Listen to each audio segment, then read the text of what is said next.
Fresh Morning. Fresh Morning. Mosley, on reçoit.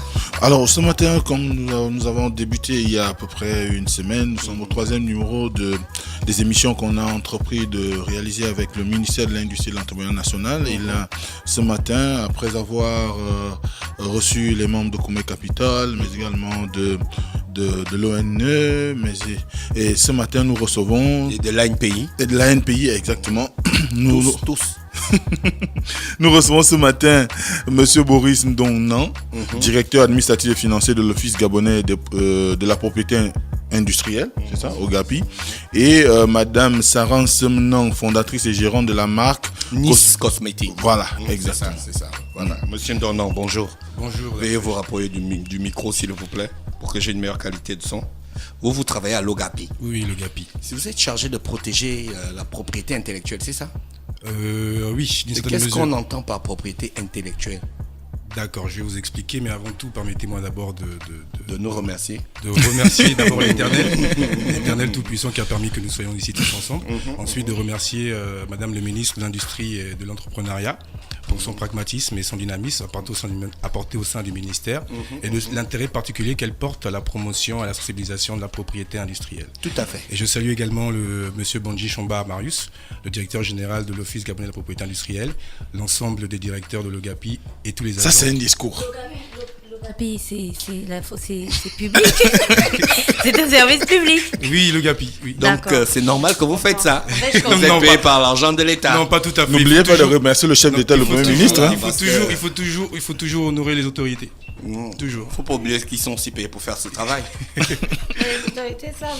Dites-nous donc l'OGAPI. Donc l'OGAPI, qui est l'Office Qu'est-ce que c'est, gabonais de la propriété industrielle, qui est une structure sous tutelle du ministère en charge de l'industrie, qui assiste le gouvernement dans la mise en œuvre des politiques publiques en rapport avec la propriété industrielle. Nous sommes également la structure nationale de liaison de l'Organisation africaine de la propriété intellectuelle qui regroupe 17 pays membres, dont le Gabon en fait partie. Et quelles sont vos missions de manière concrète? Qu'est-ce que vous faites? De manière concrète, nous sommes là pour assister les différents déposants, les différents titulaires de titres de propriété industrielle, recevoir leurs dépôts, les expédier à l'OAPI, lutter contre la contrefaçon et la concurrence déloyale. Ah, d'accord, ok. Alors, mais donc, c'est juste la propriété industrielle, quoi. Justement, je m'en vais définir d'abord, avant de rentrer dans la propriété industrielle, d'abord, il va bien falloir que je définisse la propriété intellectuelle, qui est l'ensemble des œuvres de l'esprit ou encore des créations intellectuelles. Ce que vous devez savoir, c'est que la propriété intellectuelle a deux branches principales. Il y a ce qu'on appelle la propriété littéraire artistique, qui va regrouper les droits d'auteur et les droits voisins, et la propriété industrielle, qui regroupe les brevets d'invention, les marques, les dessins des modèles industriels, les noms commerciaux, les indications géographiques. Et nous, et l'OGAPI justement a en charge tout ce qui concerne la propriété industrielle. L'OGAPI au Gabon a été créé depuis combien d'années au Gabon? L'OGAPI a été créé en 2014. Ah d'accord, La loi 308 qui crée l'OGAPI en 2014. Mais bien avant, il y avait eu le CEPI. Donc concrètement, soyez un peu plus concret. Genre, j'ai une idée. Expliquez-moi comment ça va se passer. D'accord, déjà Parce que c'est bon les longs discours, mais être concret c'est mieux, quoi. Parce que tous les industriels, c'est pas des gars qui ont schoolé, c'est des inventeurs. D'accord, déjà je vais casser une idée préconçue, une idée reçue. On ne protège pas l'idée. L'idée ne se protège pas parce qu'elle est de libre parcours. Tout le monde peut avoir la même idée. Tout le monde peut avoir l'idée. Vous pouvez avoir la même idée. Elle peut avoir la même idée que vous. Elle aussi, lui. Mais ce qui va se protéger, c'est la concrétisation, la matérialisation de votre idée. D'accord? Donc concrètement, lorsque vous avez une idée, nous sommes en amont du parcours de l'entrepreneur. D'accord. Justement, c'est ce que vous avez réfléchi, ce que vous avez pensé qui doit être protégé. Ça peut être une marque. Vous avez créé un logo, un signe, comme Ibrahim FM, au passage, que je pense qu'il n'est pas encore protégé. Si, c'est protégé. À l'international, d'accord. Donc, protéger d'abord et ensuite continuer dans le parcours de l'entrepreneur. Quel est l'intérêt d'avoir l'OGAPI au Gabon? Enfin, je veux dire, en 2014, qu'est-ce qui a motivé la création de l'OGAPI? Si on peut, aujourd'hui, on peut protéger des gens peuvent créer des choses et les protéger via d'autres organismes internationaux. Et quel est l'intérêt pour un entrepreneur, pour quelqu'un qui a envie de se lancer, de protéger son œuvre? On a Nice Cosmétique à côté. Pourquoi, en fait? D'accord. Ce que vous devriez savoir, c'est que la protection, en propriété intellectuelle, la protection, elle est territoriale. Si vous êtes protégé en France, votre titre titre, il n'est valable qu'en France. D'accord. Alors l'avantage ici au Gabon, c'est qu'une fois que vous êtes protégé au Gabon, vous êtes protégé dans les 17 pays membres de l'OAPI. Vous n'avez plus besoin de refaire une autre protection. Et à vous avez encore l'autre système, si vous voulez vous protéger justement à l'international, vous avez le système de Madrid qui permet justement l'enregistrement de marques à l'international. D'accord, donc en fait, après avoir réglé le problème des normes et tout ça, et de la qualité, on va maintenant protéger son produit, sa marque et ainsi de suite. Et est-ce que cette protection-là donne plus de valeur au produit ? Déjà, c'est l'inverse. Protéger d'abord avant de commencer la norme et la qualité. Parce que c'est ce qu'elle a commencé. Madame Sarah Nong a protégé d'abord ses produits. Ensuite, elle pourra s'appliquer aux normes. Bien sûr, il faut valoriser les recherches. Je vous prendrai l'exemple des États-Unis. La protection intellectuelle fait partie de la Constitution américaine. Tout Américain doit créer. Et en France, n'en parlons plus, en Angleterre. Donc c'est important aujourd'hui de protéger ces titres parce qu'il y a des retours d'investissement importants. Si on prend dans le cadre pharmaceutique, justement, ici, la protection permet de protéger les investissements qui ont été liés à la transformation de molécules ou à la mise sur le marché d'un médicament spécifique. L'OGAPI, c'est un service public et on sait à quel point l'administration peut être très contraignante chez nous, très lente et voilà, avec toutes les lourdeurs que cela représente. Est-ce que vous êtes un service aussi dynamique que l'ANPI avec son guichet unique ? Parce qu'on est en train de parler de personnes en fait qui se lancent dans un business où ils n'ont pas forcément 2 mois, 3 mois, 5 mois à attendre en fait pour la délivrance d'un document. Donc est-ce que vous êtes aussi rapide que l'ANPI ? Et si oui, en combien de temps ça se fait dans le temps de la procédure, là, vous ne volez pas mon idée puis vous faites traîner mon dossier. Justement, nous sommes liés par le secret professionnel. Donc on ne peut pas divulguer. Gabon, si on peut pas divulguer. Vous avez aussi prêté serment devant le juge et tout ça ? Non, on n'a pas prêté serment devant le juge. Donc vous n'êtes pas assermenté. L'Organisation africaine de la propriété intellectuelle nous le recommande fortement. Donc c'est pour vous dire qu'une fois que vous venez chez nous, vous êtes sûr que votre produit ne va pas être divulgué. Donc par rapport à ce que... Au délai, justement, nous sommes, comme je vous le disais tout à l'heure, nous sommes la structure nationale de liaison de l'OAPI. Et il faut savoir que dans tous les systèmes de propriété intellectuelle du monde, on ne délivre pas un document en 1 jour, 1 mois, 2, 3 mois. Ça prend 6 mois en moyenne. 6 mois ? Oui, 6 mois en moyenne. Il faut vérifier, hein ? Oui, il faut vérifier les conditions de fond et les conditions de forme. Donc, que ce soit en brevet d'invention, en marque, etc. Donc, il y a des conditions de forme. Et aujourd'hui, nous pouvons dire que l'OAPI, avec l'arrivée du nouveau directeur général, M. Daniel Bourossou, met un accent particulier à délivrer le plus rapidement possible les certificats de titre de propriété intellectuelle. Donc, en moyenne, ce que je peux vous dire ici présentement, c'est 6 mois à 1 an. Vous avez déjà délivré combien ? Juste un chiffre. Depuis 2014. Alors, ça dépend. Depuis 2014, on a une vingtaine de brevets. On a une centaine de marques enregistrées. On a plus de 10 000 noms commerciaux, puisque nous avons une représentation à l'ANPI. Nous avons une trentaine de dessins et modèles industriels qui ont été déposés. Est-ce que cette démarche qui consiste à pouvoir enregistrer son label ou son produit a un coût ? Oui, bien sûr, c'est pas gratuit, c'est pas des services gratuits. En ce qui concerne le nom commercial, personne physique, personne morale, c'est 35 000, 25 000. D'ailleurs, c'est le titre le moins cher de l'organisation. Et ce qu'il faut savoir, parce qu'il faut le préciser, c'est l'Organisation africaine de la propriété intellectuelle qui fixe les prix. Donc, c'est les mêmes prix dans les 17 pays membres. C'est les mêmes prix. Donc, au niveau des marques, c'est 450 000 par marque. Au niveau du brevet d'invention, c'est 575 000. Au niveau des dessins et modèles, c'est 100 000. Donc, vous voyez que c'est quand même assez des coûts exorbitants, mais qui, pris dans son ensemble sur les 7 pays membres, ça... Vous avez parlé de du fond et de la forme. Oui. Vous savez que les entrepreneurs aujourd'hui, quand quelqu'un il veut par exemple monter son business dans les cosmétiques, elle est dans ses cosmétiques. Elle ne connaît pas toutes vos réglementations des 17 pays membres et ainsi de suite. Est-ce que les fonctionnaires de l'OGAPI sont véritablement disposés à l'accompagnement de chaque individu qui vient pour protéger soit une marque, soit un brevet, mais un accompagnement pointu, pas reviens demain, non mais rendez-vous la semaine prochaine à 9h et ce genre de choses. Justement, je crois que nous avons Madame Sarah Nong, elle pourra répondre. Moi j'ai un problème avec les fonctionnaires. Elle pourra répondre à la question, elle pourra répondre plus explicitement à la question puisqu'elle a été suivie par nous. Madame Nong, bonjour. Bonjour. Merci Félicitations d'abord, Madame Nong. On a vu votre prix. Merci d'avoir accepté notre invitation. Nice Cosmétique, Oui. c'est quoi exactement ?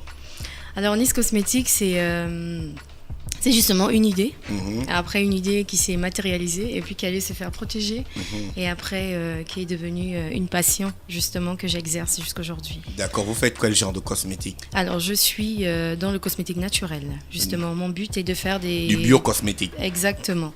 Sans conservateur et sans produits chimiques ajoutés. D'accord. Vous faites Donc, vous avez fait de la chimie à l'école? Pas du tout, justement, c'est une passion que j'exerce. J'ai fait une formation opposée, j'ai fait du contrôle de gestion audit et je me retrouve en train de faire de la cosmétique par passion. Vous n'êtes pas la première qui ne voulait pas faire ça au début. On a déjà vu beaucoup. Pourquoi vous aimez tous les cosmétiques? La dernière fois, on avait une dame des cosmétiques aussi. Madame Dossi, je crois. Ouais. Dossi, oui. C'est une mode au Gabon, les cosmétiques. Ça vend? Pour moi, personnellement, c'est une passion que j'exerce. Voilà, j'aime bien le faire et puis surtout faire profiter à beaucoup de femmes, beaucoup d'hommes, tout le monde, revenir au naturel en fait. Et voilà, ça fait donc combien de temps que vous faites ça? 2 ans uniquement. Comment vous vous êtes retrouvé avec les fonctionnaires de l'Ogapi? On dirait que vous avez un problème avec les fonctionnaires. Non, c'est moi officiellement Non, qui ai pas un moi. problème Moi, avec les moi. fonctionnaires. Je veux plus de dynamisme à la fonction publique. Donc à chaque fois que j'ai la possibilité de rencontrer un fonctionnaire, je n'hésite pas à dire qu'on veut plus de dynamisme à la fonction publique. D'accord, C'est mauvais de demander ça. Non, c'est pas mauvais, c'est tout à D'accord. fait. C'est légal, non? C'est légal, c'est Parce que légal. nous, on est une entreprise, on paye les impôts. Bien sûr. Et les impôts vous payent aussi? Bien sûr. Non. Oui, madame, non. Alors pour la petite histoire très passionnante, en fait je suis dans le naturel déjà depuis pas mal de temps et justement j'utilisais un produit spécifique pour un besoin particulier. Donc d'où me vient l'idée d'essayer de combiner, en fait, en faire un mélange et en faire uniquement un produit, mais qui sort vraiment de l'ordinaire et du marché, c'est-à-dire un tout en un. Un produit qui va s'utiliser pour les cheveux, pour le visage et pour le corps. J'ai commencé notamment à l'utiliser sur moi, mon entourage, mon environnement, etc. Et il n'y a eu que des retours positifs. Et après, je me suis renseignée simplement comment ça se passe pour protéger la recette. Il doit bien avoir un organisme, quelqu'un qui se charge de ça. Et je suis allée à l'OAPI, justement, l'Ogapi, et j'ai rencontré des gens très sympas, justement, qui m'ont très bien accueillie. Et après, j'ai déposé une demande de brevet pour protéger, justement, mon invention. Et tout s'est très bien passé, justement. Et après, pendant l'enregistrement, ils organisent des salons, je pense, tous les 2 ans, c'est-à-dire qu'ils réunissent tous les 17 pays membres. Donc, j'ai été sélectionnée, ils m'ont d'ailleurs pris en charge, billets d'avion, logement, etc. Vraiment complet. Et puis, de là-bas, nous sommes allés à Cotonou, justement, et voilà, j'ai eu le prix Haripo de la meilleure femme inventrice parmi 17 pays membres. Donc, je reviens dans un premier temps grâce à l'OAPI, justement, parce qu'ils m'ont accompagnée et ensuite, ils ont su valoriser mon produit aussi. Et après, de là, les lauréates ont été sélectionnés pour Genève maintenant, à l'international. Là aussi, j'ai été également pris en charge par l'Ogapi. Et puis voilà, je reviens de là avec 4 médailles pour le Gabon. C'est quoi exactement? Quelle est la particularité de vos produits? Qu'est-ce qu'ils font? Voilà, justement. C'est pas le Kwanzaa? Non, pas du tout. Ce sont des produits naturels, comme je disais tantôt, sans produits chimiques ajoutés et sans conservateurs. Alors, pour les cheveux, ça va les hydrater en profondeur, ça va favoriser la pousse capillaire, ça va les démêler, surtout pour les femmes naturelles. Pour le visage, grâce à sa forte teneur en oméga 3, 6 et 9, ça va booster le collagène, lutter contre le relâchement cutané et atténuer les taches. Et pour la peau, ça va atténuer les vergetures. Dites aussi que pour la peau, ce n'est pas pour les femmes qui font le Kwanzaa. C'est pour les femmes qui sont naturelles. Ça stabilise en fait. Ça stabilise le Kwanzaa. Non, pas du tout. Ah, mais là, c'est une bonne nouvelle. Ça stabilise Ça stabilise la peau. Le collagène. Le collagène, pas le Kwanzaa. Oh, c'est moi qui ai dit le Kwanzaa. Je poursuis mon idée. Ça stabilise justement le collagène, ça stabilise justement la couleur de peau, ça stabilise aussi l'hydratation, la bonne santé en fait. Donc le but de l'invention, c'est vraiment de rester au naturel et puis vraiment pousser les gens à revenir au naturel, parce que lorsqu'on remonte un peu dans l'histoire, on voit il n'y avait pas autant de problèmes de peau, les cancers de peau, toutes ces choses n'existaient pas. Donc justement aujourd'hui il y a tellement de produits nuisibles pour certaines personnes et des gens, pour se faire de l'argent, ils sont obligés de tout mettre sur le marché, des produits chimiques, etc. Donc on adhère à toute chose. On va par exemple voir des marques, des femmes en utilisant des cosmétiques qui vont changer de couleur de peau en 3 mois, 6 mois, alors que c'est simplement... Est-ce que vos produits, on peut les retrouver sur le marché local? Si oui, où? Voilà, justement, c'est là la bonne question, parce que nous sommes en bras de fer avec un peu tout le monde. D'abord, il nous faut monter un laboratoire. Ah, c'est la question que j'allais poser à Il nous faut monsieur monter de d'abord un l'Ogapi. laboratoire Comment vous et- savez que la recette là, c'est sa recette à elle? Vous avez des moyens techniques? Mais bien sûr, c'est pas qu'on a les Vous moyens. avez des vrais laborantins, des chimistes qui peuvent analyser le produit? Le produit a été analysé déjà, justement. Voilà. Ou À bien vous l'étranger, travaillez, hein? ou bien vous Ici, travaillez on a- avec d'autres le produit a été laboratoires. analysé. Le problème ici, Donc un gars peut débarquer avec un produit qui n'est pas analysé, il va dire que c'était analysé aussi. Non, justement, c'est pour ça qu'on Il vous faut parlait des des preuves. conditions de fond. Dans les conditions de fond, puisque c'est un brevet d'invention, donc il y a des au niveau de l'OAPI, le dossier est envoyé à l'OAPI. C'est l'OAPI qui fait l'examen de fond pour voir si justement sa recette n'a pas été déjà divulguée, et aussi ce qu'on appelle l'état de la technique. Et on va vérifier si, évidemment, le produit en question n'a pas fait source d'un dépôt dans un autre pays, dans une autre région. D'accord. Donc Moi, c'est si le- j'ai envie de déposer un nom, j'ai envie de déposer par exemple le nom Traumatix. Ajustement traumatique, il n'est pas protégé. Hein, Non, Traumatix. pas du tout, pas lui. Pas du tout. Donc, vous C'est vrai venez. que vous avez moi j'aime bien, vous avez toute la liste des noms protégés. Oui. Vous maîtrisez votre dossier, c'est bien. Plus ou moins. On sait que certaines marques, au niveau du Gabon, on connaît les marques qui sont protégées et les marques qui ne le sont pas. Donc, Traumatique, je sais que Traumatique, c'est sûr, Traumatique n'est pas protégé. Anza est protégé. Pardon Anza. Anza Oui, Anza est protégé. Anza, tous les produits Sobraga sont protégés. Hein. Est-ce que Gabon est protégé? Gabon? Gabon Oui. Bah, Non, juste Gabon, on le ne nom. protège pas. Gabon, c'est le nom d'un pays, on ne protège pas le nom d'un pays. Si un autre gars il dit que moi j'ai fait un pays qui s'appelle Gabon, vous allez lui faire quoi? Justement, c'est poursuivi. interdit par l'accord de Bangui. L'accord de Bangui, c'est notre Bible, comme le code douanier, etc. Donc, il y a des dispositions, des articles qui précisent les conditions négatives et positives d'obtention d'un titre. Et l'enregistrement de noms de pays ou d'emblèmes nationaux sont interdits par l'accord de Bangui. En tout cas, apprend des choses. par l'ensemble des textes internationaux qui régissent la propriété intellectuelle. Quel est votre rapport avec le ministère dans lequel vous... De l'industrie. De Oui, l'industrie. c'est parce que l'OGAPI est fixé au ministère qui est à la charge de l'industrie. Donc, nous sommes sous tutelle du ministère en charge de l'industrie. Ce qui fait qu'avant, c'était l'investissement privé et l'industrie. Donc là où l'industrie part, nous partons. D'accord, ok. D'accord. Ça se passe plutôt bien. Apparemment, vous êtes un technicien, vous maîtrisez un peu le dossier là. On va passer. Je suppose. Je pense qu'on a fait le tour, Mosley. Oui. Ah, on a une deuxième invitée. D'accord, on a une deuxième invitée qui va donc participer à notre discussion de ce matin, qu'elle s'installe dans le temps de cette petite pause. Stop Fresh Morning.